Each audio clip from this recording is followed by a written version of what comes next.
बिस्मिल्लाहिर्रहमानिर्रहीम। अस्सलाम वालेकुम। Welcome to all in my YouTube channel learn GK with Sona. जैसे कि हमने रिसेंटली कंडक्टेड पास पेपर में 30 एमसीक्यू डेली बेसिस पे डिस्कस करने की एक सीरीज़ स्टार्ट की थी और उसी से रिलेटेड हम रेलेवेंट क्वेश्चन और एक्सप्लेनेशन के साथ उनको डिस्कस करते थे। आज उसी सीरीज़ का ये लेक्चर नंबर 5 है जिसमें मज़ीद 30 क्वेश्चन को हम डिटेल से डिस्कस करेंगे। तो स्टार्ट करते हैं क्वेश्चन नंबर 1 से। State Bank of Pakistan issued a coin in recognition of ED services on 31st March 2017 with worth of।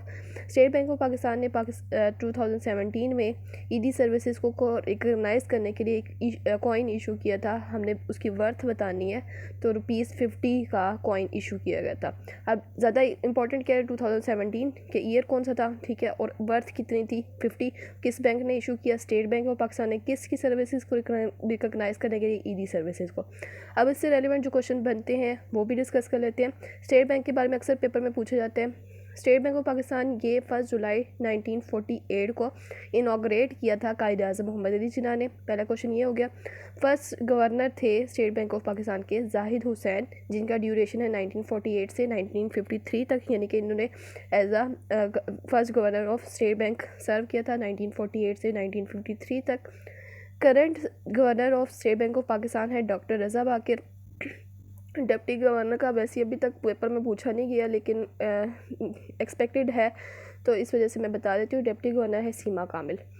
ED services के बारे में हम देख लेते हैं कि ईडी एम्बुलेंस सर्विस दुनिया की वेल नोन एक सर्विस है, जो कि अब्दुल सत्तार ईदी ने एक ईडी फाउंडेशन कायम की थी 1951 में, और इसी 51 की सर्विस यानी कि फाउंडेशन के बाद उन्होंने ईडी एम्बुलेंस सर्विस को भी इंट्रोड्यूस करवाया था। और इसके यानी कि ये भी पूछा जा सकता है कि ईडी फाउंडेशन किसने कायम की और कब कायम की, तो अब्दुल सत्तार ईदी ने 1951 में कायम की, और उन्होंने 2016 यानी कि टिल हिज डेथ ये इसमें अपनी सर्विसेज अंजाम दी। इन्हीं की वाइफ थी बिल्किस ईदी। उन्होंने नर्स का रोल प्ले किया, यानी कि वो इसी फाउंडेशन की नर्स के तौर पे उन्होंने वर्किंग की, और बाद में इनकी शादी हुई थी, ठीक है। यानी कि इससे पहले इन्होंने को वर्कर के तौर पे काम किया ईडी फाउंडेशन के लिए, और उसके बाद ये अच्छे रिश्ते में भी बन गए। इसके अलावा इनके बारे में एक फ़ेमस क्वेश्चन ये है ईदी अब्दुल सत्तार ईदी के बारे में कि रिचेस्ट पुअर मैन किसको कहा जाता है, तो वो भी अब्दुल सत्तार ईदी को कहा जाता है। नेक्स्ट है हमारा question number 2। Who gave a speech called where do human rights begin. बहुत इंपॉर्टेंट है, ये रूजवेल्ट ने दी थी, लेकिन यहाँ पे थोड़ा सा आपने मिक्स नहीं करना। एलेनर रूजवेल्ट इनका नाम है। एक है फ्रैंकलिन रूजवेल्ट, जो कि यूएसए के प्रेसिडेंट थे जब वर्ल्ड वार 2 हो रही थी, जिन्होंने यूएनओ की टर्म भी कॉइन की थी। बट ये रूजवेल्ट और वो रूजवेल्ट और है, वो फ्रैंकलिन रूजवेल्ट थे, ये एलिनर रूजवेल्ट है। आल दो दोनों का कंट्रीब्यूशन थोड़ा बहुत मिलता जुलता है, क्योंकि उन्होंने यूएनओ से मतलब काम किया था और उन्होंने ह्यूमन राइट्स पे एक स्पीच दी थी, जिसकी वजह से ये फेमस है। अब मज़ीद जो इससे रेलिवेंट क्वेश्चन है वो क्या है। ह्यूमन राइट्स डे कब ऑब्जर्व किया जाता है, 10 दिसंबर को हर साल। और इसके अलावा हेलसिंकी वॉच है जो ह्यूमन राइट्स के ही से रिलेटेड है, और कब बनी, 1978 में बनी। और इसी से रिलेटेड हेलसिंकी वॉच चूँकि रशिया में को ज़्यादा ह्यूमन राइट्स का प्रोटोकॉल दे रही थी, तो उसी के बरअक्स अमेरिकाज़ वॉच भी बनाई गई है, लेकिन हेलसिंकी वॉच ज़्यादा इंपॉर्टेंट है, ठीक है। नेक्स्ट है current secretary general of SAARC. SAARC एक बहुत इंपॉर्टेंट ऑर्गेनाइजेशन है, तो इसके सेक्रेटरी जनरल अभी जो करंट हैं वो है इसाला रोवन विराकोन। अब सार्क के बारे में जो फेमस क्वेश्चन है, बहुत इंपॉर्टेंट ऑर्गेनाइजेशन है, इसके बारे में हर चीज़ आपने याद रखनी है। तो सार्क फाउंड हुई थी 8 दिसंबर 1985 को ढाका बांग्लादेश में, यानी कि बांग्लादेश की कैपिटल में, और इसका जो हेड क्वार्टर है वो है खटमंडू नेपाल में। फाउंडर इसके हैं अबुल हसन, जो कि फर्स्ट सेक्रेटरी जनरल भी हैं सार्क के, और इनका ताल्लुक बांग्लादेश से था और ये बांग्लादेश के डिप्लोमेट थे। इसके अलावा ज़ियाउर रहमान, जिसने सार्क बनाने की सजेशन पेश की थी, इन्हें फादर ऑफ सार्क भी कहा जाता है। इसमें सार्क में इनिशियली 7 मेंबर थे, देन अफ़गानिस्तान ने भी इसे ज्वाइन कर लिया, तो अब इसके रिसेंट 8 मेंबर हैं। कौन कौन सी हैं, बांग्लादेश, भूटान, मालदीव्स, नेपाल, पाकिस्तान, श्रीलंका और अफ़गानिस्तान। ये 8 ममालिक बन जाते हैं जिन्होंने सार्क को ज्वाइन किया हुआ है, या फिर सार्क के ये मेंबर कंट्रीज़ हैं। नेक्स्ट हमारा क्वेश्चन है Arctic region of the earth contains how many reserve of earth. यानी कि आर्कटिक रीजन अर्थ के रीजन का कितने परसेंट बनता है, तो ये बनता है 25%। अब आर्कटिक रीजन क्या है, ये अब ओशन है, ठीक है। आर्कटिक 5 हमारी दुनिया में यानी कि अर्थ पे 5 मेजर ओशंस हैं, ठीक है, जिनमें है पैसिफिक सबसे बड़ा है, आर्कटिक सबसे छोटा है, ठीक है। पैसिफिक सबसे बड़ा है, फिर इसके अलावा है साउदर्न ओशन, इंडियन ओशन और अटलांटिक को, और साउदर्न को ही अंटार्कटिक भी कहते हैं, ठीक है। तो यहाँ पे आर्कटिक ओशन का नहीं पूछा गया, आर्कटिक रीजन का पूछा गया। तो ये रीजन 25% कवर कर रहा है पूरी अर्थ का, ठीक है। यानी कि इसमें रिज़र्व जो है ना, इसमें रिज़र्व की बात हो रही है, ठीक है, कि उस हिस्से में कितने रिज़र्व्स हैं। तो ये तकरीबन 25% दुनिया के रिज़र्व का, या अर्थ के रिज़र्व का 25% आर्कटिक रीजन में मौजूद है। नेक्स्ट क्वेश्चन है question number 6, Beirut is the capital of, तो बेरूत लेबनान का कैपिटल है। Country recently launch its first semi heavy missile equipped submarine dubbed as Fateh, यानी कि फ़तह नाम से उन्होंने किस मुल्क ने first semi heavy missile equipped with submarine, यानी कि नेवी के लिए एक उन्होंने मिसाइल, नेवी से रिलेटेड एक मिसाइल बनाया है। तो ये किसने लॉन्च किया है, ये ईरान ने किया है। अब ईरान के बारे में कुछ मेजर क्वेश्चन ये बन जाते हैं कि ईरान पहला मुल्क है जिसने पाकिस्तान को रिकॉग्नाइज़ किया, और पाकिस्तान ने भी सबसे पहले एम्बेसी ईरान में कायम की। लेकिन इसके अलावा कई दफ़ा ये क्वेश्चन इससे कंफ्यूज हो जाता है कि पाकिस्तान में सबसे पहले किस मुल्क की एम्बेसी कायम हुई, तो उसका आंसर है इजिप्ट होगा। तो ये कुछ उससे रेलेवेंट क्वेश्चन जो पूछे जा चुके हैं। नेक्स्ट है पाकिस्तान जॉइंट सीटो इन, तो सीटो को ज्वाइन किया था 1955 को। अब सीटो एक इम्पॉर्टेंट ऑर्गेनाइजेशन है, इसके बारे में आल्दो अब इतना नहीं पूछा जाता लेकिन स्टिल इम्पॉर्टेंट है। सीटो के बारे में जो इसकी पहले एब्रिवेशन देख लेते हैं, South East Asian Treaty Organization. Pakistan ने इसको लेफ़्ट किया था 1973 में। इसके जो मेंबर कंट्रीज़ हैं वो हैं 8। सीटो कब फाउंड हुई, 8 सितंबर 1954 को। इसका हेड क्वार्टर कहाँ पे है, बैंकॉक थाईलैंड में। इसका पर्पज़ क्या था, to prevent communism from gaining ground in the region, यानी कि किसी भी एक मुल्क की सुपीरियरिटी को ये नहीं मानना चाहते थे। यानी कि इसमें मेजर रोल भी आपको नज़र आएगा कि अमेरिका का था। तो ये लोग इस चीज़ के ख़िलाफ़ थे कि किसी एक मुल्क को डोमिनेंट रोल ना मिले, ठीक है। तो उसी के ख़िलाफ़, यानी कि उस टाइम पे यूएसएसआर का बड़ा रोल था, तो उसके असर को कम करने के लिए ये ऑर्गेनाइजेशन बनाई गई थी। नेक्स्ट है कोबी Bryant of US died earlier in helicopter crash in, तो यानी कि मेन चीज़ ये है कोबी ब्रायंट ये हेलीकॉप्टर क्रैश में फोत हो गए। इनका ताल्लुक, यानी कि ये किस जगह पे ये हेलीकॉप्टर क्रैश पेश आया, तो ये कैलिफोर्निया में आया। अब ये कोबी ब्रायंट के बारे में क्यों पूछा गया, ये क्या इनका प्रोफेशन था, वो देख लेते हैं। तो बास्केटबॉल प्लेयर थे। अक्सर ये प्लेयर्स वगैरह के बारे में ये चीज़ें पूछी जाती हैं कि उनका ताल्लुक किस मुल्क से था, तो अब आपने याद रखना है कोबे ब्रायंट ये बास्केटबॉल प्लेयर थे जिनका ताल्लुक अमेरिका से था। इनकी पैदाइश हुई थी 1978 में, और 26 जनवरी 2020 में इनकी डेथ हुई थी इन हेलीकॉप्टर क्रैश में। नेक्स्ट है weight of an object at the center of earth of radius R is, तो हम सब जानते हैं अर्थ की स्फेरिकल शेप है। तो अर्थ के रेडियस पे कोई चीज़ मौजूद हो, तो वो कह रहे हैं कि उसका वेट कितना होगा, ठीक है। तो उसका वेट उतना ही रहेगा, यानी कि ड्यू टू ग्रेविटी उसमें चेंज नहीं आएगा क्योंकि वो सेंटर में मौजूद है, ठीक है। तो इस तरह का क्वेश्चन चेंज करके भी पूछा जा सकता है कि अगर कोई चीज़ उसके सेंटर, अर्थ के सेंटर में मौजूद हो, तो उसका रेडियस उसका वेट कितना होगा, तो उसका वेट उतना ही रहेगा जितना उस चीज़ का है, ठीक है। उस पर ग्रेविटी असर नहीं कर रही है, ठीक है। ग्रेविटी का अलग से वेट पे असर नहीं होगा, ठीक है। नेक्स्ट है करेक्ट द सेंटेंस, यहाँ पे सेंटेंस को करेक्ट करना था और ये ऑलरेडी करेक्ट था, तो इस वजह से इसका आंसर नन ऑफ दीज था। He suggested that we should bound by a code of conduct isn't it, यानी कि ये स्टेटमेंट बिल्कुल ठीक थी, तो इसमें कोई मज़ीद ऐड करने की ज़रूरत नहीं थी, इस वजह से नन ऑफ दीज इसका ऑप्शन था। नेक्स्ट है he may be slow at understanding, यहाँ पे आपने प्रॉपर प्रेपोजिशन का यूज़ करना था। नेक्स्ट है choose the right one, neither Ali nor Aslam has taken test. अब यहाँ पे ये एक दो चीज़ें आपने क्लियर कर लेनी है, ईदर और का, नीदर और नॉर का। यहाँ पे दो लोगों का या दो चीज़ों का जिक्र होता है तो उनको फिर सिंगल के तौर पे लिया जाता है, ठीक है। Neither Ali nor Aslam has taken, अब यहाँ पे हैव टेकन नहीं आया, ठीक है, यानी कि हमने उसे सिंगल के तौर पे ट्रीट करना है, ठीक है। नेक्स्ट है कंप्लीट द एनोलॉजी। एनोलॉजी मैंने आपको पहले भी बताया था कि ये रिलेशनशिप को कहते हैं, यानी कि दो चीज़ों में रिलेशन आपको बताया गया होता है और ऑप्शन में से देख के आपने उसी तरह का रिलेशन मज़ीद फाइंड आउट करना होता है। जैसे कि अलजबरा जो कि मैथमेटिक्स की एक ब्रांच है, ठीक है। अब दूसरी एनोलॉजी हमने खुद बनाई थी जो कि बनाई किस तरह है कि मैथमेटिक्स जो कि साइंस की एक ब्रांच है, ठीक है।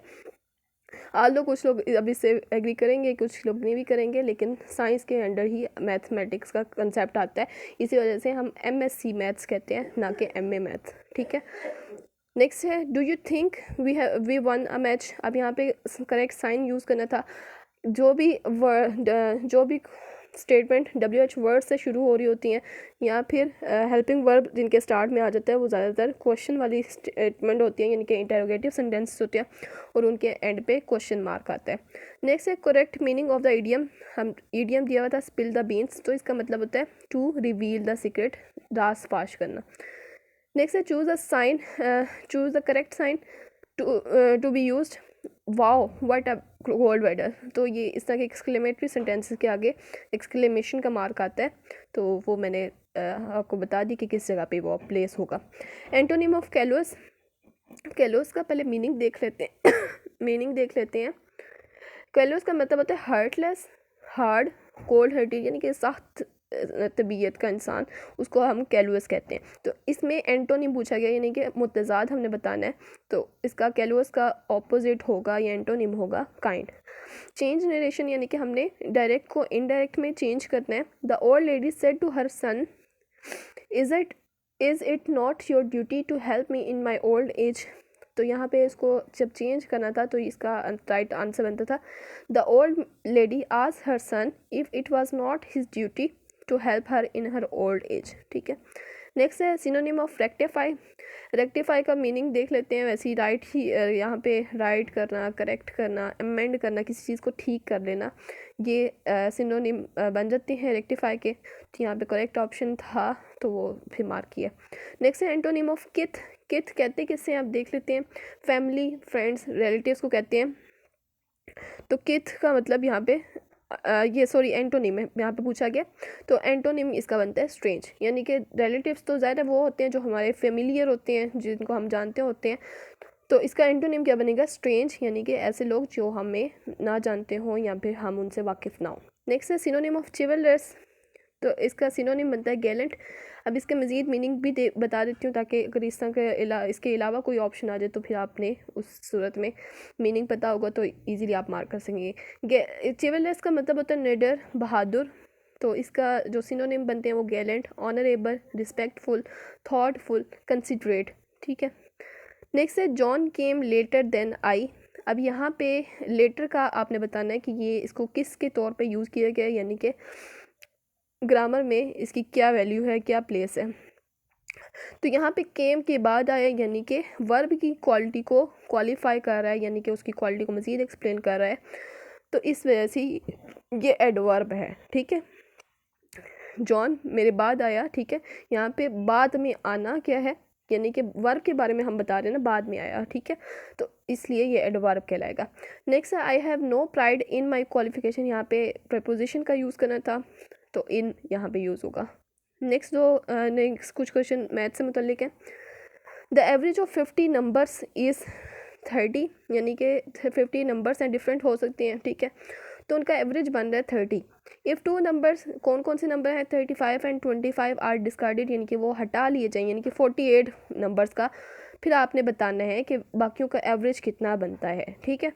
क्वेश्चन दिया हुआ है और मैंने साथ एक्सप्लेन भी कर दिया, अब उसका आंसर हम फाइंड आउट करने की कोशिश करते हैं।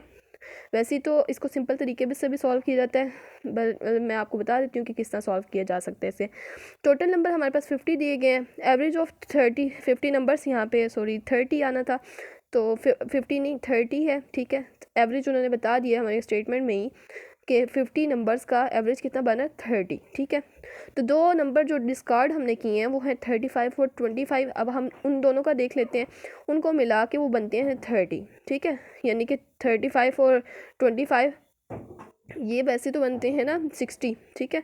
तो 60 का जब हम एवरेज लेंगे यानी कि 60/2 कर देंगे तो वो भी 30 आता है। जब वो सेम नंबर है यानी कि जितना एवरेज पहले बन रहा था यानी कि 50 नंबर का जितना एवरेज बन रहा था, 2 नंबर डिस्कार्ड कर जो हमने किए हैं उनका भी एवरेज 30 बन रहा था, तो इसकी वजह से हमारे पे एवरेज की जो रियल वैल्यू होगी उस पर असर नहीं पड़ेगा, ठीक है, यानी कि वो सेम रहेगी, ठीक है। यानी कि जितना 50 नंबर्स का पहले था, 2 नंबर डिस्कार्ड करने के बाद भी हमारा 30 ही रहा है, ठीक है। यानी कि एक्सप्लेन मैंने कर दिया है, होपफुली आपको अब समझ आ गया होगा। नेक्स्ट है a sum of money becomes double in 3 years. अगर एक सम ऑफ मनी है जितनी भी है ये नहीं बताई गई, वो डबल हो जाती है 3 साल बाद, ठीक है। At compound interest compounded annually at the same rate, क्योंकि उस पर जो इंटरेस्ट लग रहा है वो सेम रेट में लग रहा है, ठीक है। और एनुअल इंटरेस्ट लग रहा है, इंटरेस्ट कहते हैं सूद को, ठीक है। तो 2 सालों में 3 सालों में ये डबल हो रही है अमाउंट उस सम ऑफ मनी की। In how many years it become 4 times of it self. बहुत ईजी है, यानी कि स्टेटमेंट पे ही फोकस की जाए तो ये चीज़ क्लियर हो जाती है कि 3 सालों में डबल हो रही है और हमें 4 टाइम करनी है, ठीक है, यानी कि डबल को भी डबल करना है, ठीक है। तो हम इस सिंपल तरीका ये है कि हम सालों की तादाद को डबल कर लेते हैं, यानी कि 3 को मल्टीप्लाई 2 कर लेंगे तो हमारे पास 6 आंसर आ जाएगा, यानी कि 6 सालों में 4 गुना वो अमाउंट हो जाएगी, ठीक है। नेक्स्ट है if 60 women spin 48 kilogram of cotton by working 8 hours daily, how will cotton how much cotton will 30 women spin by working 12 hours daily। तो अब पहले सॉल्यूशन की तरफ जाते हैं, फिर हमें पता चलेगा कि कितना इसका राइट आंसर आता है। तो पहले हम देख लेंगे 60 वुमेन दी हुई हैं, ठीक है, वो 48 किलोग्राम कॉटन को स्पिन करती हैं, ठीक है। कितने टाइम में करती हैं? 8 आवर्स में करती हैं। नेक्स्ट में क्या बताया हुआ है उन्होंने कि 30 वुमेन है, ठीक है, और वो 12 आवर उतना ही काम करती हैं। तो हमने ये बताना है कि वो कितने किलोग्राम कॉटन को स्पिन कर सकेंगी। अब इसमें हमारा जो सॉल्व करने का तरीका होता है वो थोड़ा सा आप समझ लें तो इस तरह के क्वेश्चन हर तरह के आपके लिए आसान हो जाएंगे, जो भी इस प्रोपोर्शन से मुतल्लिक हैं, ठीक है, रेशियो प्रोपोर्शन से मुतल्लिक हैं। तो पहले हमने देख लेना है कि कौन सी क्वांटिटी हमने फाइंड करनी है। अब फाइंड करनी है हमने क्वांटिटी ऑफ कॉटन, ठीक है। तो हमने एक से एक वैल्यू को समझना है कि वो हमारे पास है ही नहीं, उसके मुताबिक डायरेक्ट या इनडायरेक्ट हमने फाइंड आउट करना है। लेट्स सपोज हम पहले देख लेते हैं कि नंबर ऑफ़ आवर्स हमारे पास है ही नहीं, ठीक है। तो हम पता क्या करेंगे, नंबर ऑफ़ वुमेन और क्वांटिटी ऑफ कॉटन को आपस में रिलेट करेंगे कि इनके दरमियान कौन सा रिलेशन बनता है, ठीक है। तो नंबर ऑफ़ वुमेन और क्वांटिटी ऑफ कॉटन में देखें 60 वुमेन है तो वो 48 किलोग्राम कॉटन को स्पिन कर सकती हैं। तो 30 वुमेन है तो वो भी कम करेंगी, ठीक है, यानी कि वुमेन की तादाद यहाँ पे कम हो रही है तो ऑटोमेटिकली कॉटन भी कम स्पिन होगा, ठीक है। अब यानी कि हमने ये चीज़ इनमें रिलेशन फाइंड कर लिया कि दोनों डायरेक्ट हैं, क्योंकि एक चीज़ कम करने से दूसरी चीज़ भी कम हो रही है, तो इस तरह के रिलेशन को डायरेक्ट रिलेशन कहते हैं या डायरेक्ट रेशियो कहते हैं। अब दूसरी चीज़, दूसरे नंबर पे हमने क्या करना है, नंबर ऑफ़ वुमेन को स्किप कर देना है, ठीक है, और क्वांटिटी ऑफ कॉटन और नंबर ऑफ़ आवर्स में हमने रिलेशन फाइंड आउट करना है। तो 48 किलोग्राम कॉटन स्पिन होता है 8 आवर्स में, ठीक है। जब आवर्स की तादाद ज़्यादा है, 12 आवर्स है, तो ऑटोमेटिकली कॉटन ज़्यादा होगा, ठीक है। यानी कि हमने ये नहीं देखना कि वुमेन की तादाद है या नहीं है, ठीक है, हमने इसको टोटली निगलेक्ट कर दिया कि ये हमारे पास वैल्यू है ही नहीं, ठीक है। तो अब ये चीज़ें भी डायरेक्ट रिलेशन को शो कर रही हैं, यानी कि हमें कोई भी किसी भी वैल्यू की पोजीशन चेंज करने की ज़रूरत नहीं है। तो इसका फिर हम लिखने का तरीका क्या करते हैं कि जो x की वैल्यू वाली होती है ना, तो उसको पहले लिख लेते हैं, ठीक है, जैसे 48 डिवाइडेड बाय x लिखेंगे इज़ इक्वल।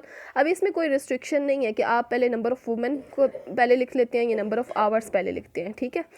तो आप पहले नंबर ऑफ़ आवर्स भी लिख सकते हैं या नंबर ऑफ़ वुमेन भी पहले लिख सकते हैं, ठीक है। तो 60/30 मल्टीप्लाई 8, बीच में मल्टीप्लाई का साइन होगा 8 डिवाइडेड बाय 12, और इन दो के दरमियान यानी कि इन दो के दरमियान तो मल्टीप्लाई का साइन होगा, जो x वाली वैल्यू है उसके साथ इक्वल का साइन होगा। अब मज़ीद सिंप्लीफाई करेंगे, वो सिंप्लीफाई करने का तरीका हर एक का अलग अलग हो सकता है। तो मैंने क्या किया था, मैंने पहले कटिंग की है, ठीक है, मैंने 12 को डायरेक्ट 60 से कट कर दिया। तो वो बन गया 5, ठीक है, यानी कि 12 5 से 60, और 30 को मैंने 30 को 2 से डिवाइड किया और इसी तरह 8 को 2 से डिवाइड किया, ठीक है। तो यानी कि 60 और 30 की जगह मेरे पास बचते थे 5 और 4, ठीक है। 5 4 20, क्योंकि 60 और 8 ये आपस में मल्टीप्लाई हो रहे हैं। बाकी सिंप्लीफाई करने का अलग तरीका हो सकता है, वो आप अपने तौर पे भी कर सकते हैं। और फिर 30 और 12 की जगह पे मेरे पास जब बचता था 15, ठीक है, तो वो मैंने 20/15 लिख दिया।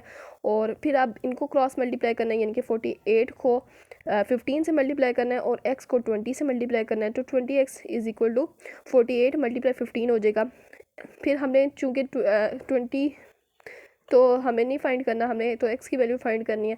तो 20 को हम राइट साइड पे ले आएंगे, तो इस तरह डिवाइड हो जाएगा 48 × 15 / 20। अब इनको सिंप्लीफाई करने से हमारे पास 12 × 3 आंसर आया। फिर 12 × 3 किया तो 36 आंसर आता है। इसको जब आप खुद रजिस्टर पे सॉल्व करेंगे तो वो ज़्यादा आपको समझने में आसानी होगी। बाकी मैंने अपनी पॉसिबल कोशिश की है कि आपको इस तरह भी समझ आ जाए, लेकिन 1-2 दफ़ा फिर भी इन तरह के क्वेश्चन की प्रैक्टिस की ज़रूरत होती है। तो होपफुली ये क्वेश्चन क्लियर होगा। नेक्स्ट क्वेश्चन है, the angle between our and minute hand eight 8:30 is 60। अब ये किस तरीके से 60 से थोड़ा सा ऊपर जाता है, बहरहाल देखते हैं किस तरीके से। अच्छा, टोटल एंगल कितने होते हैं क्लॉक में? क्लॉक हो या कोई भी सर्कुलर शेप हो तो हमारे पास 360 एंगल्स होते हैं। अब इसकी सिंपल एग्जांपल ये देती हूँ कि डी शेप होती है या प्रोटेक्टर की जो शेप होती है वो होता है या हाफ सर्कल या सेमी सर्कल, ठीक है। तो सेमी सर्कल को ट्वाइस हम जब करते हैं तो हमारे पास 360 एंगल बनते हैं, क्योंकि एक डी में या प्रोटेक्टर में 180 होते हैं, उन्हीं को डबल करेंगे यानी कि एक सर्कल हम फॉर्म कर लेंगे तो वो 360 एंगल का होगा। इसी तरीके से क्लॉक की भी एग्जांपल ली जा सकती है। अब क्लॉक की शेप भी मैंने दी हुई है थोड़ा आपको क्लियर करने के लिए। अब इनमें गैप कितना है? 8 और 8:30 के दरमियान गैप कितना है? वो तकरीबन 2 डेज़ का गैप है, ठीक है। अब हमने क्या करना है, 30 को, क्योंकि 30 अब किस तरीके से, क्योंकि हमने 360 को डिवाइड बाई 12 कर लिया, तो हर एक डिजिट के लिए कितना गैप हो बनता है या कितने डिग्रीज बनते हैं, वो 30 डिग्रीज बनते हैं, ठीक है। तो 30 को जब मल्टीप्लाई कर लिया 2 तो हमारे पास आ गया 60 आंसर, ठीक है। एक तो ये तरीका हो सकता है, दूसरा ये भी हो सकता है कि आप 6 से 12 तक देख लें, ठीक है। 6 से 12 तक ये हाफ सर्कल बन रहा है ना, ठीक है। तो 6 से 12 तक हाफ बन रहा है, तो 9 में इनका ये हाफ हो जाएगा, यानी कि 180 का भी हाफ हो जाएगा, 90 रह जाएगा, ठीक है। और 90 जब रह जाएगा तो 90 के दरमियान कितने डिजिट्स बन रहे हैं? 7 8 और 9, ठीक है। 3 डिजिट्स बन रहे हैं, ठीक है। 3 डिजिट्स की वैल्यू बन रही है 90, ठीक है। और 90 को जब हमें तो 2 वैल्यू चाहिए, ठीक है। तो हमें क्या करना पड़ेगा, 90 डिवाइड बाई 3 करेंगे तो वह हमारे पास आ जाएगा 30, और 30 को मल्टीप्लाई 2 करेंगे तब भी 60 आ जाएगा। बाकी हर बंदे का सॉल्व करने का तरीका अलग हो सकता है, आपको जो भी मेथड ईजी लगे आपने वो वाला फॉलो कर लेना है। नेक्स्ट है क्वेश्चन नंबर 29, बायोस या BIOS इज़ यूज एज, तो इसे ऑपरेटिंग सिस्टम के लिए यूज़ किया जाता है। बायोस के बारे में एक सिंपल क्वेश्चन ये भी बन जाता है कि इसकी एब्रिवेशन क्या है। तो BIOS stand for basic input output system, और ये एक बूटिंग प्रोसेस है, यानी कि जब आप कंप्यूटर स्टार्ट करते हैं तो ये आपको बताता है कि सारी चीज़ें प्रॉपरली फंक्शन कर रही हैं या कोई कमी बेशी तो नहीं है, तो ये चीज़ें वो चेक करता है बायोस, ठीक है। की use for 1 page down in MS word, MS word में एक पेज आपने डाउनवर्ड जाना है तो उसके लिए पेज डाउन वाली की स्पेशल मौजूद होती है कीबोर्ड पे, वो प्रेस की जाती है तो आप एक पेज डाउन चले जाते हैं। तो आज के लिए ये 30 क्वेश्चन और हमने इनको डिटेल से डिस्कस कर लिया। और वीडियो अच्छी लगने की सूरत में लाइक भी करें और कमेंट सेक्शन में अपनी आरा का इजहार भी करें। Thank you so much. अल्लाह हाफिज़।